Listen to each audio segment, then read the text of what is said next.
শীত হোক কিংবা গরম, ভর্তা ভাত কিন্তু সব মৌসুমেই একদম ফেমাস। তবে গরমকালের স্পেসিফিক কিছু ভর্তা আছে যেগুলো খেতে ভীষণই ভালো লাগে। যেমন এই যে টক পাতার ভর্তাটা, এটা গরমকালেই পাওয়া যায় এবং গরমকালে খেতে ভীষণই ভালো লাগে।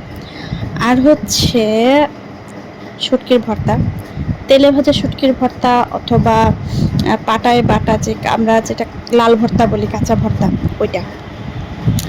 এই তিনটা চারটা ভর্তা একদম মানে যদি টাটকা গরমও থাকে, গরম গরম ভাতের সাথে এগুলো খাওয়ার কোনো জুড়ি নেই। আগে মজার বিষয় হতো কি জানেন, যখন ধান কাটা হতো ছোটবেলায় দেখতাম, তো ধানের প্রচুর কাজের চাপে মহিলারা, মানে আমাদের বাড়ির মহিলারা অন্যান্য রান্না বান্নার তেমন সময় পেত না। তখন কি করতো, গরম ভাত রান্না করতো, সাথে রসুন দিয়ে মরিচ বাটা করতো আর শুটকির ভর্তা করতো। এই গরম ভাতে এই গরমের মধ্যে ধান দানের সময় খাইতো, এবার বুঝেন কি